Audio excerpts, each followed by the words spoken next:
Hello friends, today's recipe rava khichdi சிம்பிளாக சூப்பராக எப்படி செய்யுதுன்னு நம்ம பார்க்கலாம். இது என்னோடய மெத்தடில் நான் செஞ்சு காமிக்கிறேன். அதுக்கு நான் கடாய் ஹீட் பண்ணிக்கிட்டு தேவையான அளவு எண்ணெய் சேர்த்துக்கிறேங்க. இப்போது எண்ணெய் சூடானதோ கொஞ்சமாக கடுகு போட்டுக்கோங்க. இப்போது கடுகு பொரிஞ்சு வந்ததும் ஒரு 3 பட்டை, 2 கிராம்பு, 2 ஏலக்காய் சேர்த்துக்கலாம். சும்மா வாசனைக்காக தான், நிறைய சேர்க்காதீங்க. இப்போ கொஞ்சமாக கடலைப்பருப்பு, கொஞ்சமாக உளுத்தப்பருப்பு சேர்த்துக்கிறேன். ஒரு 7-8 முந்திரி பருப்பு சேர்த்துக்கிறேங்க கூடவே. இப்போது எல்லாம் மிக்ஸ் பண்ணி விடுங்க, கொஞ்சம் ப்ரௌனிஷ் ஆகிற வரைக்கும். இப்போ பாருங்கள், 2 மீடியம் சைஸ் ஆனியன் நான் கட் பண்ணி வச்சுருக்கேன், அதையும் சேர்த்துக்கலாம். ஒரு 4 பச்சை மிளகாய் கீரி சேர்த்துருக்காங்க. இப்போ கொஞ்சமாக இஞ்சி துருவி சேர்த்துருக்கேன். எல்லாம் சேர்த்துட்டு இப்போ நல்லா மிக்ஸ் பண்ணி விடுங்க. இது 1 நிமிஷம் போல் நல்லா வதக்கி எடுத்துக்கலாம்.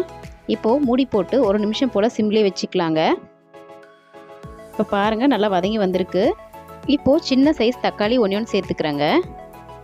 இது கேரட்டையும் பட்டாணியும் நான் 1 விசில் போட்டு குக்கரில் வேக வச்சு எடுத்து வச்சுருக்கேன், அதையும் சேர்த்துக்கிறேன். எல்லாம் சேர்த்துட்டு நல்லா மிக்ஸ் பண்ணி விடுங்க. இப்போது ஃப்ளேவருக்காக கொஞ்சமாக கொத்தமல்லி, கொஞ்சமாக கருவேப்பிலை சேர்த்துக்கலாம்.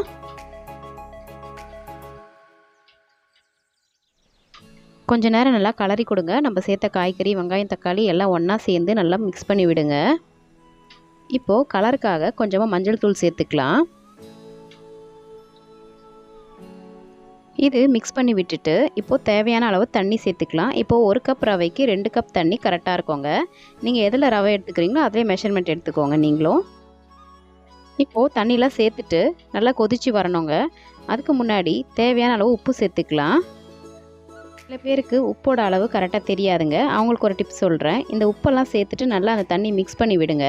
மிக்ஸ் பண்ணி விட்டுட்டு அந்த தண்ணியை டேஸ்ட் பண்ணி பாருங்கள். அதிலே நம்மளுக்கு தெரிஞ்சிடுங்க உப்பு கரெக்டாக இருக்கா என்னன்ட்டு. இப்போது இதை நல்லா கொதித்து வரட்டும்னு வெயிட் பண்ணலாம். இப்போ பாருங்கள், தண்ணிலாம் எந்த அளவுக்கு கொதித்து வந்திருக்கு. இந்த ஸ்டேஜில் நம்ம ரவையை சேர்த்துக்கலாம். நான் இன்றைக்கி வறுத்து தான் சேர்த்துருக்கேன் ரவையை. நீங்களும் வறுத்து சேர்த்துக்கோங்க, உதிரியாக இருக்கும். சேர்க்கும் போது ஸ்டவ்வை சிம்மில் வச்சுட்டு அப்புறம் ரவையை சேர்த்துக்கோங்க, இல்லைனா உருண்டையாக ஆகிடும். இப்போ பாருங்கள், எல்லாம் நல்லா மிக்ஸ் பண்ணி விட்டாச்சு. இப்போது இது மூடி போட்டு ஒரு 10 நிமிஷம் போல் அப்படியே சிம்லேயே வச்சுக்கலாங்க.